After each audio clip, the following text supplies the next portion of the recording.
Tollywood অভিনেত্রী ঋতিকা সেন শিশুশিল্পী হিসেবে অভিনয় শুরু করেন। 18 পেরোনোর আগেই বাণিজ্যিক সিনেমায় সফল এই অভিনেত্রী নজর কেড়েছিলেন পরিচালক সৃজিত মুখোপাধ্যায়ের শাহজাহান রিজেন্সি ছবিতেও। এরপরও ঋতিকা সেন টলিউড থেকে কিভাবে যেন হারিয়ে গেলেন, কেন এত কম দেখা যাচ্ছে? টলিউডে সেই ছোট থেকে কাজ করার পরও কি আপনার কারো সঙ্গে বন্ধুত্ব তৈরি হয়নি?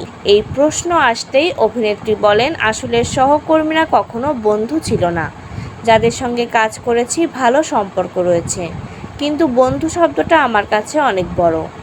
ইন্ডাস্ট্রির বাইরে আমার বেশ কয়েকজন বন্ধু রয়েছে, তাদের সঙ্গে দেখা হলে খুব ভালো সময় কাটে। সেই সঙ্গে এই কথাও জানান এই অভিনেত্রী, মনের মতো সঙ্গী খুঁজে পাওয়ার আগে নিজে আরও একটু পরিণত হতে চান। আপাতত কাজ ও পড়াশোনায় মন দিতে চান তিনি। বরবাদের মতো বাণিজ্যিক ছবিতে কাজ করেছেন। অন্যদিকে অপর্ণা সেনের পরিচালনায় আরশিনগর, কিন্তু সেই তুলনায় তার হাতে এখন কাজ খুব কম। কিন্তু কেন? ঋতিকা বলেন, এই প্রশ্নটা আমাকে কেন করছেন? আরও তো অনেককেই সেভাবে দেখা যাচ্ছে না। তাছাড়া পাল্টা প্রশ্ন ছুড়ে দিয়ে ঋতিকা বলেন, এরকম প্রশ্ন বোধহয় চলচ্চিত্র জগতের নির্মাতাদের করা উচিত, তাই না?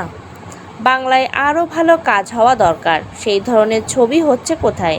তেমন কোনো কাজের প্রস্তাব পেলে নিশ্চয় করব। ভালো গল্প সেভাবে তো দেখতেই পাচ্ছি না। বহুদিন পর একটা ভালো ছবি দেখলাম, অযোগ্য। একটা সময় মানুষ ছবির জন্যই বাঙালিকে চিনত, সেই জায়গায় এখন বাঙালি অভিনেতাদের ভালো কাজের সুযোগ কমেছে তো বটেই। তিনি বলেন, ভেবেচিন্তে বাংলা ছবি থেকে দূরে থাকছেন এমন নয়, দক্ষিণের ছবিতে কাজ শুরু করার পর বাংলায় কম সময় দিতে পারছেন।